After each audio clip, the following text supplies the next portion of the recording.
चलिए इस क्वेश्चन पे फोकस करते हैं। A ray of light starting from air passes from medium A of refractive index 1.5। इसी तरीके से एक रे आती है और वो 3 मीडियम से, medium A, medium B, medium C से पास होकर दोबारा से एयर में चली जाती है। तो आपको बताना है कि बेंडिंग, जो लाइट की बेंडिंग है वो सबसे कम कहां पे होगी, जो लाइट की बेंडिंग है वो सबसे कम कहां पे होगी।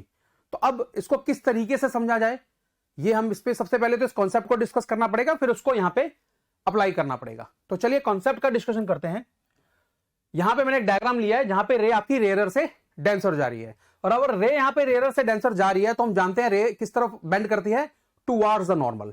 तो देखिए यहां पे एंगल आई कौन सा होगा, यहां पे आपका जो एंगल आई होगा वो होगा ये वाला, और एंगल आर होगा बच्चे ये वाला, है ना। जो angle I angle of incidence हो गया, angle R angle of refraction हो गया। ये दोनों एंगल हम किसके साथ लेते हैं, नॉर्मल के साथ। तो कितना ये रे डेविएट करी है, वो ये वाला एंगल होगा बच्चे आपका, वो होगा ये वाला एंगल आपका। और ये जो डेविएशन है ये कितना आएगा इस केस में, अगर रेयर से डेंसर जा रही है तो उसको लेंगे हम आई माइनस आर।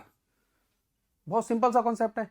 अब बात यह है कि अगर रेयर से डेंसर जा रही है तो रेयर का मैं रिफ्रैक्टिव इंडेक्स लेता हूं μ1, डेंसर का लेता हूं, या आप इसको जनरली कैसे लिखते हो, इसके काफी सारे नोटेशन रहते हैं। तो अगर मैं बात करता हूं यहां पे कि रेयर का अगर लेना है हमें, तो रेयर का हम कंसीडर करते हैं n1 और डेंसर का कंसीडर करते हैं n2। तो अगर बच्चे मैं इस पॉइंट पे स्नेल्स लॉ लगाता हूं तो किस तरीके से अप्लाई करूंगा, वो मैं करूंगा n2 upon n1 equal to sine I upon sine are. अब बात बहुत क्लियर है, n2 n1 से जितना बड़ा होगा साइन आई साइन आर से अकॉर्डिंगली उतना ही बड़ा होगा, यानी कि एंगल आई भी एंगल आर से उतना ही बड़ा होने वाला है। तो मैं लिख सकता हूं कि अगर n2 अगर n1 से जितना बड़ा होगा, n2 n1 से बड़ा तो है, जितना कंपैरेटिवली बड़ा होगा, या ये कह लीजिए कि n2 अपॉन n1 का रेशियो जितना ज्यादा होगा, ये रेशियो जितना बिगर होगा उतना ही साइन आई साइन आर से बड़ा होगा, ठीक है ना। Sine I will be bigger than sine R. तो मैं उसमें लिख सकता हूं कि angle I B I will be bigger than R, और आई आर से जितना बड़ा होगा डेविएशन भी उतनी ही बड़ी होगी। सो डेल्टा विल बी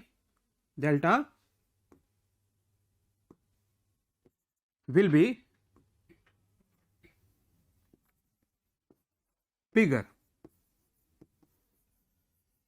बात क्लियर। तो हम क्या ले रहे हैं, बड़ा वाला रिफ्रैक्टिव इंडेक्स डिवाइडेड बाय छोटा वाला रिफ्रैक्टिव इंडेक्स, या ये कह लीजिए कि refractive index of denser medium divided by refractive index of rare medium. अगर ये रेशियो बड़ा होगा तो डेविएशन उतना ही बड़ा आएगा। कब, जब रेयर से डेंसर जा रही है रे।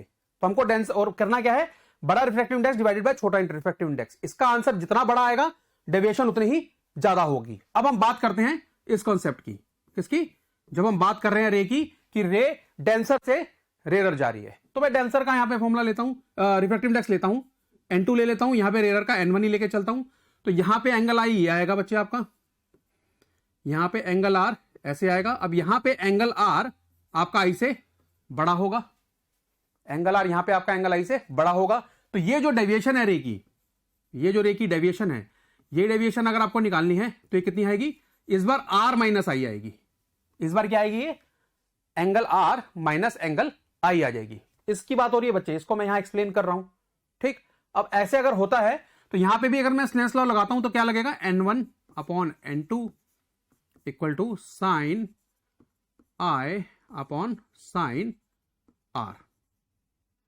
अब बात यह है कि डेंसर का रिफ्रैक्टिव इंडेक्स तो ज्यादा होगा और रेयर का कम होगा। तो मैं क्या करता हूं, इसको थोड़ा सा रेसिप्रोकल करके लिखता हूं। मैं लिखता हूं इसको n2 upon n1 equal to sine R upon sine I.